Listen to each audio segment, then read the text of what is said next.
Bonjour à la toile, ici Mademoiselle Sou et aujourd'hui on retourne à la couture, ça va faire un petit peu de bien. Je vais réaliser un pantalon express en moins d'une demi-journée. C'est parti, on y va! Pour réaliser ce patron, je vais prendre un patron que j'ai retrouvé vraiment par hasard, qui vient du magazine Marie-Claire. Alors là c'est une vieille édition, on est d'accord, Marie-Claire maintenant n'a pas du tout ce design là. Au niveau du style, je pense que ça doit dater des années 80-90, mais je n'en sais rien parce que je n'ai pas retrouvé sur l'information du patron de date. Donc je ne peux pas vous dire de quelle époque ça vient. Mais voilà, donc c'est un pantalon qui va être vraiment très simple à réaliser. Il y a 4 pièces de tissu qui est les 2 pièces avant et les 2 pièces arrière du pantalon. Vous avez en option une 5e pièce qui est la ceinture pour le tour de la taille. C'est tout.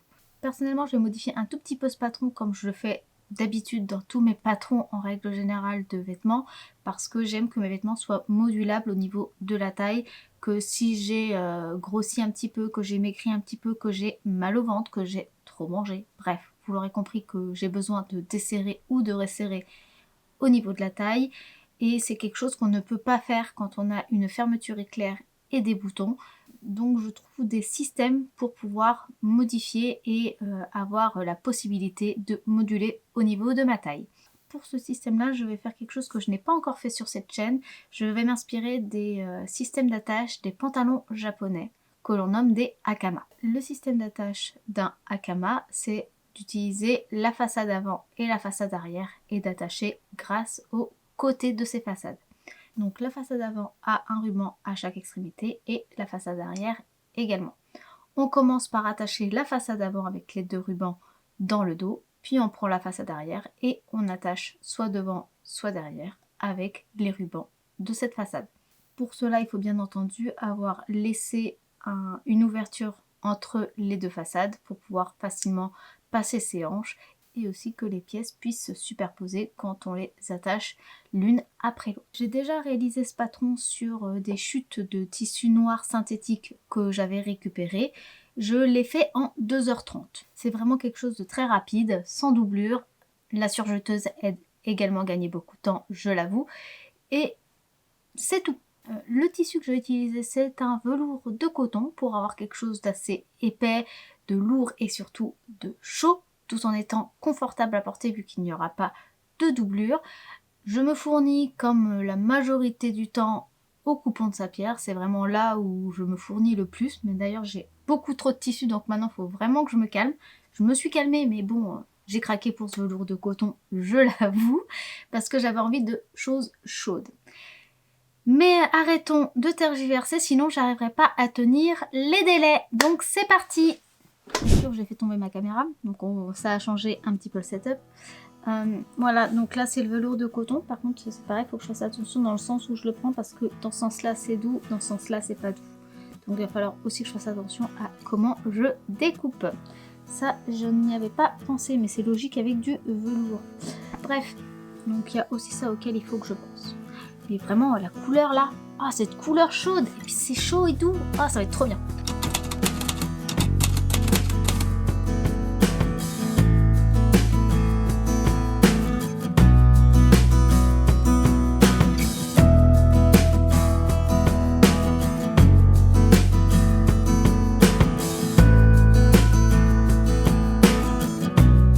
Pour vous montrer un petit peu, voilà à quoi ressemble le patron. Donc là, vous voyez, pour le pantalon, c'est celui-là. Ça, c'est la jupe. Donc, on s'y intéresse pas. Là, c'est vraiment celui-là où on a, voilà, la pièce de devant qui est un petit peu creusée, mais pas trop, et la pièce de derrière qui est beaucoup plus creusée. Donc, tout ce qu'il faut, c'est faire 2 pièces comme ça, 2 pièces comme ça, et une pièce comme cela. Vu que là, c'est un système qui n'est pas censé être beaucoup plus large que ce que ce n'est déjà, pour pouvoir avoir le système que j'ai envie, il faut quand même que j'élargisse un petit peu mes pièces. Donc comme vous pouvez le voir ici de chaque côté, donc ici et ici, on a justement des lignes droites. Ce qui va me permettre d'élargir mes pièces pour avoir la partie un peu plus large au niveau des hanches de chaque côté pour pouvoir superposer les 2 pièces l'une sur l'autre et ainsi ne pas avoir de trous au niveau de mes hanches et pouvoir attacher convenablement le pantalon. Pour cela, je vais augmenter de 20 à 30 cm. Pas de question d'ourlet ou quoi que ce soit, vu qu'il n'y a pas de doublure, il n'y aura pas de question à se poser sur la finition. Je vais tout simplement surjeter tout pour que ça ne s'effiloche pas et que ça ne s'abîme pas dans le temps, mais pas de doublure cachée en roulant ou quoi que ce soit. Peut-être que je le ferai avec le bas du pantalon, mais vraiment c'est la seule chose sur laquelle je m'attaquerai parce que en dehors de ça, je pense pas qu'il y aurait vraiment besoin. Allez, là, je me mets à tout poser. J'ai placé mon tissu de façon à ce que ça soit la largeur du tissu qui soit allongée. Donc là, ma table fait à peu près 1m40 ou 1m50. Donc c'est pile poil la longueur. Donc je vais mettre mes pièces dans ce sens-là. Et là, du coup, j'ai 3 mètres, enfin 1m50 aussi puisque je l'ai replié. Comme ça, dès que je découpe, j'ai déjà mes 2 pièces de poser. Donc je vais poser mon patron. Je découpe et j'ai 2 pièces sur 4 de couper. Vous voyez, ça va quand même assez vite.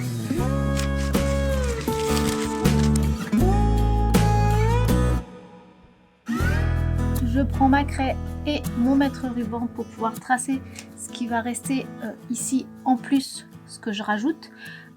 A few moments later. En fait, j'avais rajouté que 10 cm de plus. Donc, bon, il est bien, mais il n'est pas très très ample. Alors, peut-être que je vais rajouter, voilà, 17, histoire de dire entre 15 et 17. Mais 30, en fait, ça fait beaucoup trop, en fait. Il n'y a pas besoin. Donc, ouais, hein, je pense que vous pouvez rajouter entre 10 et 15 cm, c'est largement suffisant. Je sais pas. Alors oui, aussi sur le patron, il y a marqué qu'il y a des pinces, mais vu ce que je vais faire, il n'y a pas besoin de faire de pinces, en fait. C'est aussi un avantage, ça me fait encore plus gagner de temps.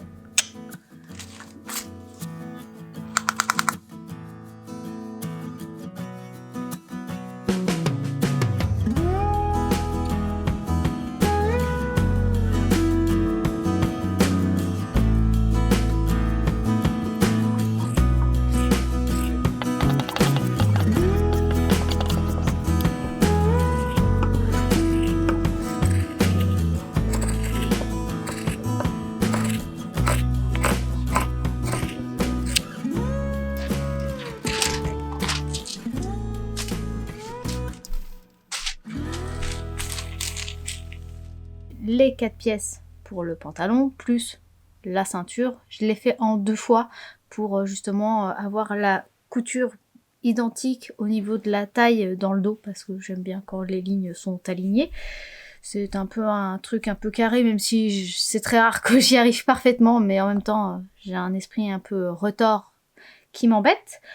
Et là, on va se mettre à prendre la grosse bête qui est ma surjeteuse. Si vous vous demandez quelle surjeteuse j'ai, là, j'ai la Janome Airstreed 2000D. Alors, je suis très nulle avec l'accent, donc je suis navrée. C'est vraiment une surjeteuse qui coûte cher, mais franchement, en un an, même un peu moins, je l'ai rentabilisée, mais puissance 1000. C'est vraiment magnifique comme machine. Et je vous mets quand même la vidéo juste au-dessus pour ceux qui voudraient voir les différences, le choix de pourquoi j'ai choisi cette machine-là et pas une autre. On va donc se mettre à tout assembler et à tout surjeter pour ne plus avoir de petits effilochages comme on peut avoir une fois qu'on a découpé. Parce que vous voyez, ça c'est joli, mais ça s'effiloche bien, genre bien beaucoup. Donc il faut vraiment surjeter pour pas avoir ce genre de problème qui arrive par la suite. Voilà, donc là c'est parti pour la surjeteuse. Et on remarquera qu'en fond, j'ai remis Victoria parce que j'adore cette série.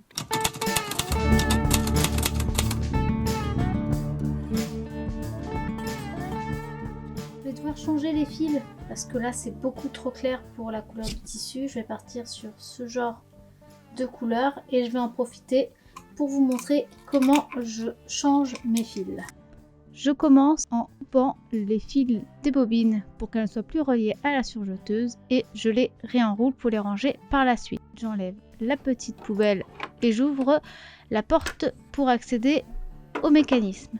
Je vais donc commencer par enfiler mes fils de droite à gauche.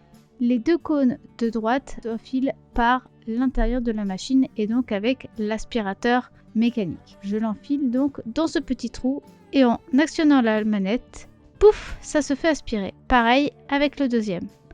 Pour ce qui est des 2 autres cônes qui sont du coup tout à gauche, on les enfile comme avec une machine standard et on les met directement sur les aiguilles visibles.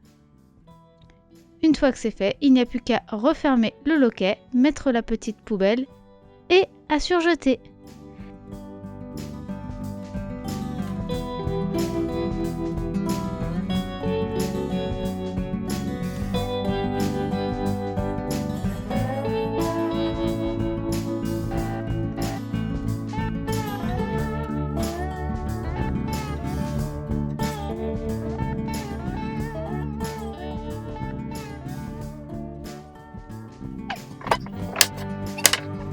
Voilà, ça va ressembler un peu à ça à la fin.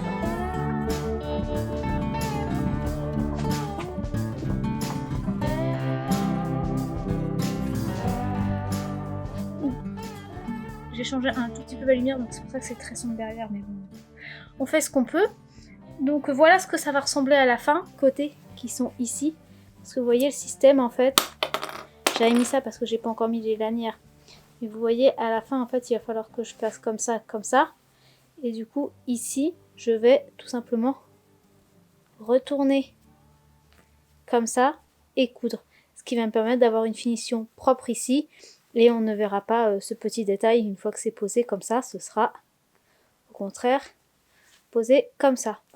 Ce qui sera bien plus joli. Bon, là, il s'est écoulé à peu près 1h30. Depuis le moment où j'ai commencé à tourner, en sachant que, à savoir, c'est que ça me prend plus de temps parce que je dois prendre des passages pour filmer, pour faire des jolis plans, pour mettre tout simplement la vidéo et déplacer la caméra, déplacer la lumière, ce qui fait que je prends quand même plus de temps quand je filme que quand je le fais en vrai. Je vais assembler la ceinture qui finalement est pas assez large par rapport à ce que j'aurais voulu. Je pense aussi que c'est dû au fait de l'épaisseur du tissu qui fait que ça n'a pas du tout le même rendu qu'avec le pantalon noir que j'avais fait au départ. Donc je vais tout simplement recouper une deuxième bande en plus et je vais les coudre ensemble parce que là sinon c'est vraiment pas faisable, c'est vraiment beaucoup trop petit et ça fait un boudin, c'est pas beau du tout. Donc je vais tout simplement en coudre 2 et puis ensuite je vais faire pareil, l'ourlet pour le devant et coudre un petit ruban. Pour ce qui est du résultat final, je vous le montrerai certainement demain, vu que aujourd'hui du coup j'ai pas pu aller promener Orion, vu qu'en plus il faisait pas forcément beau, mais bon il pleuvait pas, j'aurais peut-être dû aller le promener. Mais du coup pour me faire pardonner, et puis surtout parce qu'il en a besoin, je le promènerai demain. Et du coup j'en profiterai pour mettre ce pantalon, et comme ça on pourra aller l'essayer et faire une jolie petite séance vidéo pour vous montrer le résultat. Allez, on continue. Là, j'ai donc enroulé la partie de devant de mon pantalon et je vais coudre ça délicatement. Je vais assembler sur les côtés ensuite par la suite les 2 petits rubans qui serviront à faire les attaches. Donc je fais bien sûr une couture invisible et je fais bien attention à ne pas dépasser sur le devant du tissu. Là, c'est la ceinture qu'il y a dans le dos et qui est donc recousue à l'intérieur. Et là, c'est mon bébé qui me soutient pendant que je couds avant d'aller dormir. Oh, pardon, bébé, je t'ai réveillé. Pardon, bébé.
Cette vidéo est terminée, j'espère qu'elle vous aura plu, qu'elle vous aura inspiré.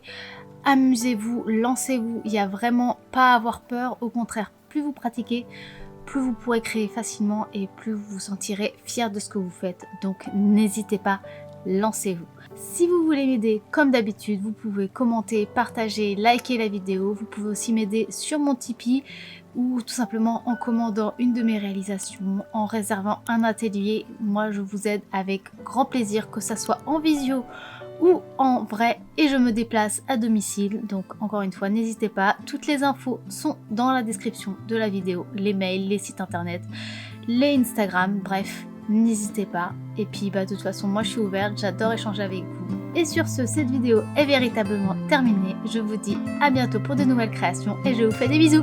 Bye! Ah, et pour ceux que ça intéresse, cette robe, je l'ai trouvée sur AliExpress. Je pense que c'est une reproduction, je n'en sais rien. C'est une robe que je rêve d'avoir depuis des années sans savoir d'où elle vient. Donc quand je l'ai trouvée, j'ai craqué, je l'ai achetée. Voilà, parce qu'elle est vraiment trop jolie. Et je mets toujours des gilets en dessous, même si du coup ça dépasse un petit peu pour avoir bien chaud, parce qu'on est bien d'accord que la mousseline, c'est joli, mais ça tient bien chaud l'hiver.